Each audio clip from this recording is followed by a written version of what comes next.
중이염이란 진단명에서 꼭 항생제를 쓴다, 이거는 아닙니다.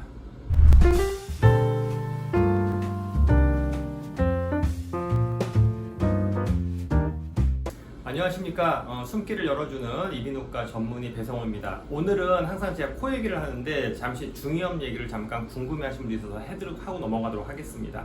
중이염이라는 이 진단명이 붙으면 항상 언론이나 여기서 얘기하는 건 뭐냐면 어떤 병원은 중이염에 항생제를 쓴다, 아니 나쁜 병원, 어떤 병원은 중이염에 항생제를 안 쓰네, 착한 병원, 이렇게 나눠지는 경우가 되게 많아요. 그거에 대해서 의사들도 되게 고민이 많거든요.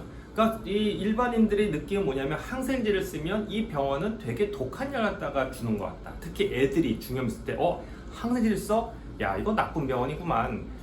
안 쓰는 병원도 있어? 그래, 이런 게 착한 병원이, 이렇게 생각하는 경우가 많기 때문에 제가 오늘 그에 대해서 좀 설명을 좀 드리고자 합니다. 그래서 중이염은 이렇게 생각하셔야 돼요. 우리 쪽, 이비인후과 쪽, 이쪽 문제, 실은 모든 문제는요, 급성과 만성을 나누는 게 되게 중요한 거예요. 급성은 뭐예요? 갑자기 감기 걸렸어, 콧물 나, 귀가 아파, 열나, 이게 급성이고요. 만성은 뭐예요? 계속 조금씩 귀에서 물도 나고, 코에서 콧물도 나고, 아프지도 않고 열나지도 않은데 계속 그런 게 있다, 만성으로 나아지게 되겠죠. 그거를 좀 구별하는 게 필요해요. 그래서 보통의 경우는요, 그냥 심플하게 급성기는 항생제 갑니다. 만성기는 안 가요. 그래서 그게 하나의 기준이 될 수 있고요. 만성기로 가면은 또 뭐가 있냐면 중이염에서는요, 크게 세 가지로 나누셔야 돼요. 급성 중이염, 아이고 아파, 열나, 급성 중이염. 그 다음에 만성 중이염, 아프진 않은데 계속 물 나오네, 만성 중이염. 플러스 뭐예요? 삼출성 중이염이라고 있어요. 뭐냐면 아무 증상 없이 귀 고막 안에 물만 차 있는 거예요. 자, 그래서 다시 한번 얘기하면은 이때는 주로 항생제가 많이 투여되고요. 이때는 항생제를 쓰기도 하고 안 쓰기도 해요. 급성은 쓴다, 만성은 쓰기도 하고 안 쓰기도 한다, 삼출성은 솔직히 쓸 필요 별로 없다는 거예요. 그래서 실은 이거에 대해서는 별로 불만이 없는데 만성에 대해서는 약간의 이견이 있을 수 있고, 삼출성 중이염, 이게 가장 문제가 돼요. 왜냐하면 여러분들의 아기들, 주로 어른이들이 급성 중이염을 걸린 다음에 만성으로 가지 않고요, 그냥 삼출성으로 갑니다. 그러면은 여기에서 항생제를 쓰는 병원이 있고 안 쓰는 병원이 있고, 이거에 따라서 항생제를 쓰는 기간이 기네 짰네 이런 얘기가 많이 나오거든요. 그래서 그 얘기를 제가 잠깐 좀 드리도록 하겠습니다. 자, 중이염 얘기 나오면 여러분들이 무조건 기본적으로 구조는 알고 얘기가 돼야 돼요. 예를 들어서 저희가 다리가 아파요. 그럼 도대체 무릎인지 다리 위인지 아닌지 알아야 이해가 되겠죠. 자, 구조는 앞에 귀고요. 귓구멍 들어갑니다. 고막입니다. 여기까지는 뭐라 했어요? 웨이, 바깥쪽 귀입니다. 그 다음에 들어가면 공간이 하나 나오죠. 여기는 소리 전달뼈라는 게 있어요. 빈 공간이에요. 여기를 중간, 중위, 그리고 안쪽에 뼈와 달팽이관 둘러싼 이쪽을 내이라고 나눠지게 됩니다. 중이염이라는 건 결국 뭐예요? 여기서 생기는 거죠. 어떻게 생기게 됩니까? 생기는 원인은 여러분 이관이라고 보이나요? 코랑 연결되어 있는 거예요, 귀랑. 그래서 코감기 걸렸을 때 귀 타고 귀로 넘어갑니다. 이 고막을 뚫고 넘어갈 수는 없어요, 귀는. 그거는 고막이 뚫린 경우가 아니면 거의 불가능한 거예요. 그러니까 통로는 딱 하나예요. 중이염에 걸렸다 무조건 코 타고 올라가는 겁니다. 올라갔습니다. 그래서 염증이 된 거죠. 코에서 콧물 나는 것처럼 귀에서 물이 생기는 거예요. 문제는 뭐예요? 이게 나가려면, 이 염증을 없애려면 여기서 약을 투여해서 없애거나 밑으로 빠지는 수밖에 없다라는 거예요. 근데 문제는 감기가 걸리면 이게 부어버리면서 하수가 막혀버려요. 그러니까 귀에서 균이 못 나가게 하는 상황이 되는 거예요. 그러면 어떻게 돼요? 안에서 꽉 차겠죠. 이러면 벌써 아프고 열나기 시작하는 거예요. 그러니까 감기 걸렸네, 특히 애기들 코랑 귀랑이 가까우니까 균이 금방 넘어가면 축농증도 잘 생겨, 중이염, 결막염 잘 생긴다. 애들은 넘어갑니다. 여기서 염증 생겼습니다. 아픈데 하수가 막혔다. 그럼 아파요. 그럼 뭐 하는 겁니까? 치료는 간단해요. 항생제 투여가 들어갑니다. 진통소염제 들어갑니다. 그리고 약 먹고 기다리는 거죠. 그러면 부은 게 가라앉으면서 하수가 열리면서 염증이 가라앉는 치료가 끝납니다. 보통 한 2주 정도 치료를 하게 되는데 이게 급성 중이염입니다. 이때 항생제를 안 쓴다. 야, 이거는 솔직히 말하면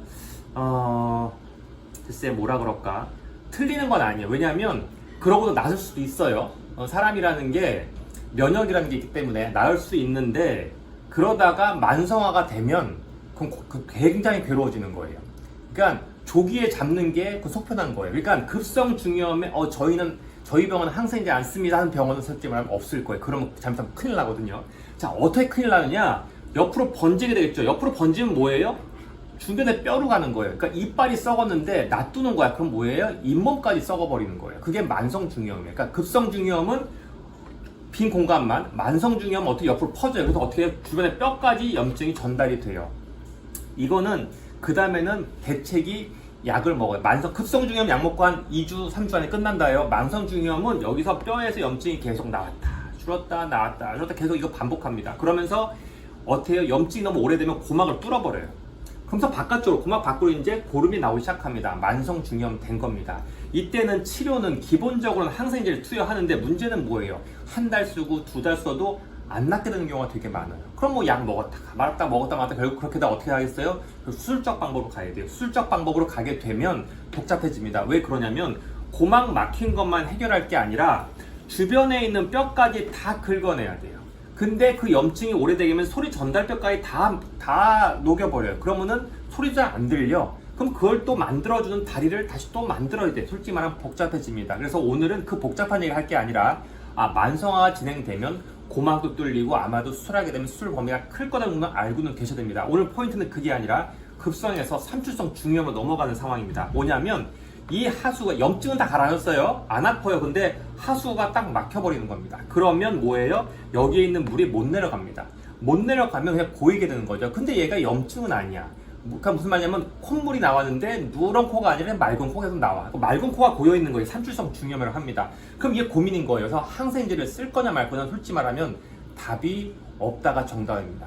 무슨 말이냐면 항생제를 썼더니 요 관이 열렸다. 이거는 잘 쓴 거고요. 항생제를 썼더니 이게 안 열린다. 그럼 못 쓴 거예요. 근데 보통은 이 관이 열릴 때는 항생제가 그렇게 효과적이지는 않아요. 그래서 저 같은 경우도 이게 급성중이염일 때는 항생제를 쓰고 만성화 됐네? 그럼 보통 붓기 가라앉히는 약 아니면 경과관찰, 시간을 좀 기다리게 됩니다. 그래서 제가 설명 자료로 만든 건데 보시면 고막을 딱 보면은 딱 구별은 돼요. 급성중이염은 뻘개요. 고막 딱 보는 순간 뻘겋고 고막이 퉁퉁 불어있어요. 약을 먹으면 좀 가라앉아요. 그래도 좀 부어있어요. 더 가라앉아요. 많이 가라앉았어요. 고막은 이제 부은 게 가라앉았어요. 가라앉았는데 뭐예요?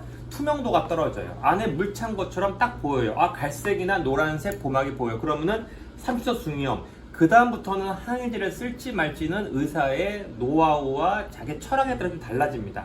결론적으로는 저 같은 경우에는 약 그다음부터 안 써요. 안 쓰고 기다립니다. 경과관찰 기다리게 됩니다.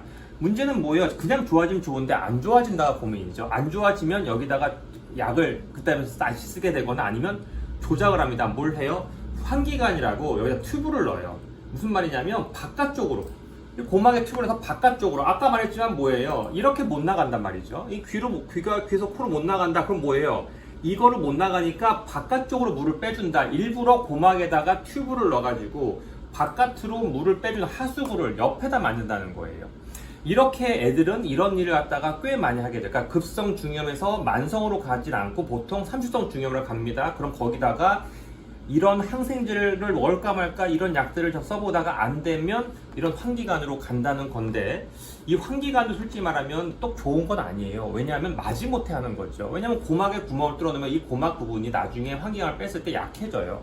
그래서 실은 섣부르게 할 건 아니고 보통은 삼출성 중이염 기간에서 꽤 몇 달 정도, 그 몇 달은 답은 없습니다. 어떤 병원은 3개월 기다리자고 그러고요. 어떤 병원은 6개월 기다리자고 합니다. 저는 보통은 6개월 기다리자고 합니다. 그래서 기다린 다음에 우리가 이걸 넣을지 말지를 결정하게 되는 거죠. 그래서 그 사이에 중요한 거는 감기 안 걸리게 하고 적절한 약을 써보고, 애들한테 어려운 점은 약을 오래 쓰기 부담이라는 거예요. 우리 집 애들한테 약을 과연 많이 오래 먹을 거냐? 저는 실은 한 달 이상은 먹지 말자가 제 개인적인 철학인데, 그래서 여하튼 그 기간을 따지면서 하게 됩니다. 그래서 오늘 제가 드린 얘기는 결국에는 삼출성 급성 중이염에서 항생제를 쓰는 거는 어찌 보면 당연한 거다.